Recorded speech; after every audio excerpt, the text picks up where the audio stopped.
আমাদের কৃতজ্ঞতা এবং শুভেচ্ছা জানবেন।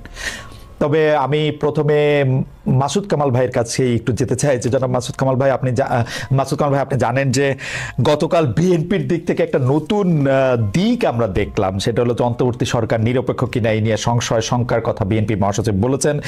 তিনি আরো বলেছেন যে বিবিসি বাংলারে দেয়া সেই সাক্ষাৎকারে তিনি আরো বলেছেন সরকার নিরপেক্ষ থাকতে না পারলে নিরপেক্ষ সরকারের প্রয়োজন হবে। তিনি আসলে কি বোঝাতে চাইছেন, কি বার্তা দিলেন তিনি অন্তর্বর্তীকালীন সরকারের কাছে? আমার একটা টেক অবশ্য আছে, সেটা আপনার টেকটা শুনে আমি হয়তো এটার মধ্যে এটা একটু বলতে চেষ্টা করব। কামাল ভাই, আপনি আমাদের যদি একটু আলোকিত করেন যে আসলে মির্জা ফখরুল ইসলাম আলমগীর কি বার্তা দিতে চাইলেন।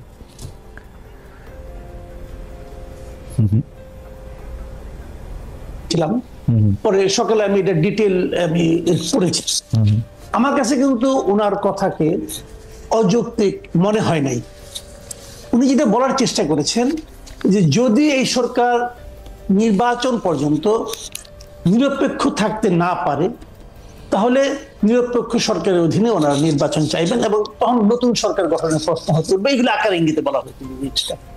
আরেকটা জিনিস উনি বলেছেন এখানে যে কেন নিরপেক্ষ থাকতে পারবে না বলে মনে করেন, সেই কথাটা আমি ওনার অন্য একটা কথা আমি পেয়েছি। সেটা কিন্তু বলেছেন যে এই সরকারের মধ্যে যারা আছেন, সরকারের যারা পার্টনার হিসেবে আছেন, তাদের কেউ কেউ তো রাজনৈতিক দল করার চেষ্টা করছেন এবং তারা রাজনীতি করবেন এবং নির্বাচনেও অংশ নেবেন বলে নানা ধরনের কথাবার্তা ওনারা শুনেছেন অথবা দেখেছেন।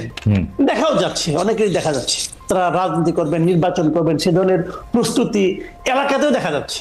মানে ওনারা যে যে এলাকার বাসিন্দা সেই এলাকার মানুষ বলা বলি করছে এবং সেখানে এই ধরনের একটা মানে আপনার বাস্তবতা বিরাজ করছে। তো যদি এই সরকার এরা যদি সেখানে নির্বাচন করে তাহলে তো সেই সরকারটাকে আমি নিরপেক্ষ বলতে পারি না। সরকারের ডেফিনেশনটা কি? ক্যাবিনেটে যারা আছে সবাই মিলেই তো সরকার। এখন এই ক্যাবিনেটের কেউ কেউ যদি নির্বাচনে অংশ নেন আগামীতে, তাহলে এই সরকারটাকে আপনি নিরপেক্ষ বলবেন কিভাবে? আমি তো বলতে পারবো না। তো সেক্ষেত্রে উনি বলছেন যে যারা এদের নিরপেক্ষতা হারাবেন উনি, আর যদি এই সরকার নিরপেক্ষতা হারায় তাহলে তো এই সরকারের অধীনে নির্বাচন হতে পারে না। একদম পারফেক্ট কথা উনি বলেছেন। কিন্তু না কামাল ভাই, এই পর্যায়ে আমি একটু জানতে চাইতে পারি যে আমরা কি ডক্টর ইউনূসের সরকারকে সব রাজনৈতিক সরকারের মতোই বিবেচনা করতেছি? আমরা কি এইটা ভাইবা নিতেছি যে ডক্টর ইউনূস সরকারের প্রধান আছেন বলে এই মুহূর্তে তার ক্যাবিনেটে যে 2-3 জন তারা যদি নির্বাচন করেন তাহলে পুরো সরকার মিলে তাদেরকে সাহায্য সহযোগিতা করবে ওই রাজনৈতিক দলকে? আমরা কি ভারতে উদাহরণ এতদিন পর্যন্ত দেই নাই? আমরা কি একটু আস্থা ডক্টর ইউনূসের উপরে রাখতে পারবো না যে উনি সরকারে থাকলেও সরকারের মধ্যে থেকে ক্যাবিনেটের 2-3 জন গিয়া ইলেকশন করলে উনি পুরো ইলেকশন প্রভাবিত হইতে দিবে, বা এই নির্বাচন কমিশন, এই আস্থা আমাদের ডক্টর ইউনূসের উপর? মির্জা ফখরুল ইসলাম আলমগীর এই আস্থা রাখলেন? মির্জা ফখরুল ইসলাম আলমগীর মির্জা ফখরুল ইসলাম আলমগীর কথা বাদ দেন, আমি আমার কথা বলি। শুনেন, ডক্টর ইউনূসকে আপনি কিভাবে বিচার করেন? ডক্টর ইউনূসকে এই দেশের মানুষ 8 তারিখের আগে পর্যন্ত যেভাবে দেখেছেন আর আজকে যেভাবে দেখছেন, আপনি দুটার মধ্যে মিল পেতে পারেন? আমি পাই না। 8 তারিখের আগে ডক্টর ইউনূস ছিল সারা দেশের মানুষের কাছে একটা আস্থার প্রতীক, উনি আমাদের অনেক কিছু করে দিবেন। আজকে তাই মনে করেন আপনি? বাংলাদেশের বাস্তবতা সেটা বলে না। কামাল ভাই, আমি আপনার কাছে একটু জানতে চাই, আপনি যে বললেন ডক্টর ইউনূসকে সারা দেশের আস্থার প্রতীক মনে করেছেন, বাংলাদেশের মানুষ কোনোদিন কাউরে আস্থার প্রতীক মনে করে? যখনই তাকে যেই কাজটা দিতে চায় তখনই তো আমরা তার সমালোচনা করতে থাকি। যেই মুহূর্তে আমরা যে জীবনে গাড়ি চালায় নাই সে ড্রাইভারে কইতে থাকে এমনি চালান অমনে চালান। আমি বলতে চান বাংলাদেশের মানুষ সবচেয়ে দ্রুত মানুষকে আস্থার প্রতীক মনে করে, সবচেয়ে দ্রুত। আর বাংলাদেশের মানুষ সবচেয়ে দ্রুত মানুষকে ওই জায়গা থেকে সরাই আনে। আমি এক্সাম্পল দিয়ে বলি আপনাকে, তাহলে বুঝবেন। একটা প্রবাদ আছে গ্রামে, বুঝছেন? সেই প্রবাদটা হলো, সেই মানুষটা তত বেশি ভালো যে মানুষ সম্পর্কে আপনি যত কম জানেন।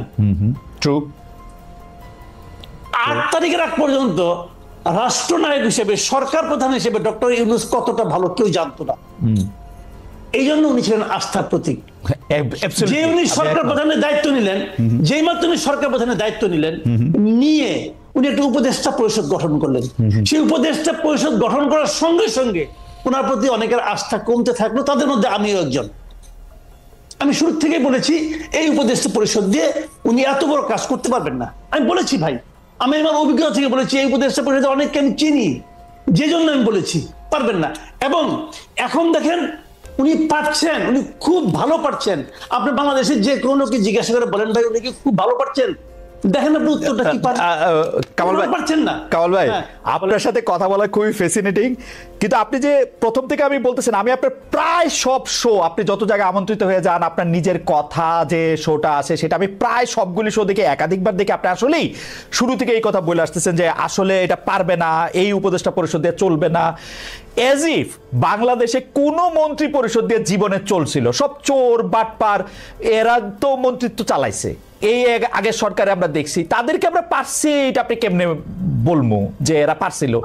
আমি কি তাদেরকে বলছি তাদেরকে আমি ভালোবেসে বলেছি? না বলেন না, বলেন না। আমি কি বলেছিলেন?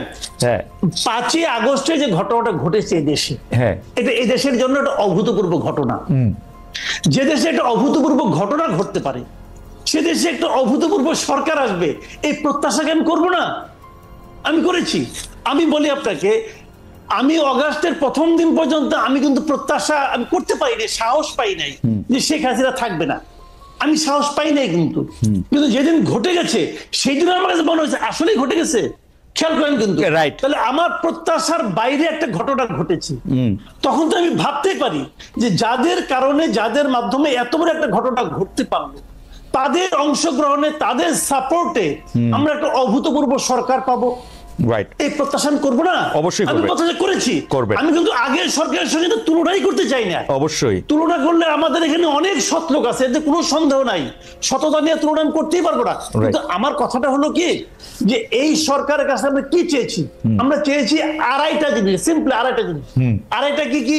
1 নম্বর চেয়েছি তারা একটা অসাধারণ নির্বাচন দেবে, যে নির্বাচনে প্রত্যেকটা মানুষের ভোটাধিকার গণনা করা হবে। 2 নম্বর চেয়েছি এই নির্বাচনের আগে ওনারা কিছু সংস্কার কর্ম করবে, যে সংস্কার কাজগুলো আরেকজন ফ্যাসিবাদ তৈরি হওয়ার থেকে আমাদেরকে রক্ষা করবে।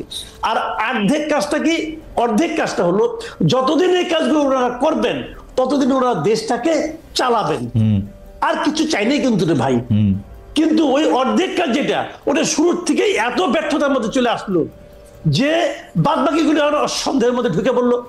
সংস্কার নামে তারা যা করলেন, এটা তো একটা লেজে গোবরের অবস্থা হয়ে গেছে সংস্কারটা। আচ্ছা কামাল ভাই, আমি আপনার কাছে আসতেছি, শুধু একটা বিচার দিয়ে রাখি যে আমরা যে সবকিছু চাপাইতেছি যে হ্যাঁ একটা অভূতপূর্ব সরকার আমরা পাইছি, এদের কাছ থেকে আমাদের অনেক কিছু চাওয়ার ছিল, তা আমাদের এখানে কোনো রোল নাই। আমরা 150টা আন্দোলন কইরা 5 মাসের মধ্যে তাদেরকে ইয়া করে তুললাম। আমরা যে কোনো জায়গায় হয় আপনি সমালোচনা করেন, নাইলে আমি সমালোচনা করি, ওরা যাইব কই? কোন জায়গা থেকে তাদের সমালোচনা? এই কাজ করছো কেন, এইটা করো নাই কেন, এইটা করতে পারছো কেন? বিএনপি এতদিন পর্যন্ত কই আসছে, একটা মির্জা ফখরুল ইসলাম কিন্তু আমারও 1.5 মাস আগে ইন্টারভিউ দিছে, একটা মুখ দিয়ে তো বাইর করতে পারলাম না যে কবে ইলেকশন চান। হঠাৎ করে এখন কি হইলো, জুলাইতে চায় না অগাস্টে চায়, ঠান্ডা নাই বর্ষা নাই, আর হইলো কি এই সরকারই চায় না ইলেকশন করতে, এগুলি কি কথা? আমি বলবো নাকি? আপনি 2 মিনিট একটু বলে নেন, আপনার একটু শোনা দরকার আছে, আমি যাইতে।